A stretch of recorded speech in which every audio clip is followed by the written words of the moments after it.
চা বা কফি খেতে যারা খুব ভালোবাসেন তারা নিশ্চয়ই এতক্ষণে বুঝে গেছেন আমি আজ কি বানাতে যাচ্ছি। আসসালামু আলাইকুম। আজ আমি কোনো রকম ইলেকট্রিক মেশিন ছাড়াই বানিয়ে দেখাবো ক্যাপাচিনো কফি। আর এই কফিটা কিন্তু অসম্ভব মজার হয়, একদম রেস্টুরেন্ট স্টাইলে বানিয়ে দেখাচ্ছি। আর এই রেস্টুরেন্ট স্টাইলে কফি বানানোর জন্য আমি এখানে যে 2 কাপ পরিমাণ দুধ নিচ্ছি। আর দুধটা আমি এখন জাল করে নিব। আর এই যে দেখুন দুধটা কিন্তু আমি বেশ কয়েকটা বলক তুলে নিব, খুব সুন্দরভাবে জাল করে নেব। আর এই তো অলরেডি আমার দুধটা জাল করা হয়ে গেছে। আর এখন আমি দুধটা এক সাইডে রেখে দিব। তারপর এখানে আমি মিডিয়াম সাইজের একটা বাটি নিয়েছি। আর বাটির ভিতরে এখন আমি নিয়ে নিচ্ছি 2 টেবিল চামচ কফি পাউডার।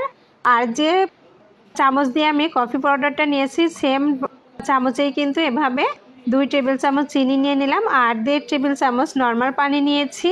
তারপর পানিটা আমি এই যে এভাবে হ্যান্ড উইক্স দিয়ে খুব সুন্দরভাবে মিশিয়ে নিচ্ছি। আর এই তো দেখুন এভাবে ধীরে ধীরে কিন্তু সুন্দর করে এভাবে মিশিয়ে নিতে হবে যতটা সময় পর্যন্ত চিনিটা পুরোপুরি গলে না যায় আর কফির কালারটা চেঞ্জ না হয়, ঠিক ততক্ষণ পর্যন্তই কিন্তু এভাবে একটু নাড়তেই থাকতে হবে। তবে রেস্ট নিয়ে নিয়ে নাড়বেন, তাহলে হাতে আর কোনো সমস্যা হবে না। এই যে দেখুন অনেকটা সময় ধরে কিন্তু আমি নাড়ছি। আর নাড়তে নাড়তে ধীরে ধীরে এই যে কালারটাও চেঞ্জ হয়ে এসেছে, চিনিটাও গলতে শুরু করেছে।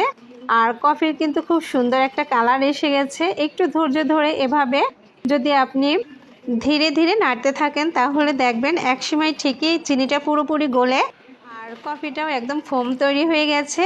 ঠিক যেমন ইলেকট্রিক মেশিন দিয়ে আমরা কফি বানিয়ে থাকি, ক্যাপাচিনো কফির যে একটা ফোম তৈরি হয়, সেই ফোমটা পেতে হলে অবশ্যই কিন্তু ধৈর্য ধরে এভাবে আপনাকে অনবরত নাড়তেই থাকতে হবে, তাহলে কিন্তু পারফেক্ট ফোমিটা তৈরি হয়ে যাবে। এই যে দেখুন আমার ফোমিটা কিন্তু একেবারেই তৈরি হয়ে গেছে। আর আমার এই ফোমিটা তৈরি করতে এখানে আমার 12 মিনিট সময় লেগেছে। তো আপনি এভাবে ধৈর্য ধরে করলে দেখবেন জাস্ট 12 থেকে 15 মিনিটের ভিতরে একদম সুন্দর একটা ফোমি তৈরি হয়ে যাবে। আর এই তো আমার ফোমিটা আমি এক সাইডে রেখে দিচ্ছি। আর যে দুধটা আমি এই যে জাল করে রেখেছিলাম সেই দুধটা কিন্তু এখনও গরম আছে। তো দুধটা আমি এভাবে হ্যান্ড উইক্স দিয়ে সুন্দর করে একটু ফেনা তৈরি করে নিচ্ছি। আর কফিতে এভাবে একটু ফেনা তৈরি করে নিলে কিন্তু একদমই পারফেক্ট হবে।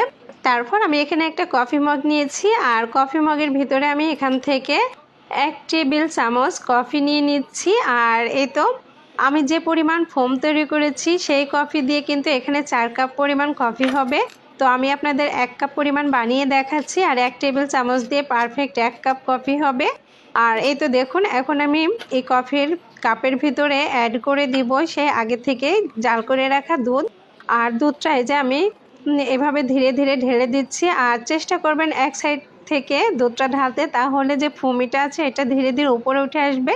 আর এই যে দেখুন একদমই উপরে উঠে এসেছে, খুব সুন্দর ফোমিটা তৈরি হয়ে গেছে। তারপর ডেকোরেশনের জন্য আমি সামান্য পরিমাণ কফি পাউডার নিয়ে এভাবে এই যে উপর থেকে একটু ছড়িয়ে দিলাম, এতে করে দেখতে কিন্তু খুব সুন্দর লাগছে। তারপর একটা কাঠি দিয়ে আমি জাস্ট সাধারণভাবে যেভাবে একটা ডিজাইন করা যায় সেভাবে করার চেষ্টা করেছি। আসলে আমি খুব বেশি ডিজাইন করতে পারি না, তবুও জাস্ট চেষ্টা করলাম।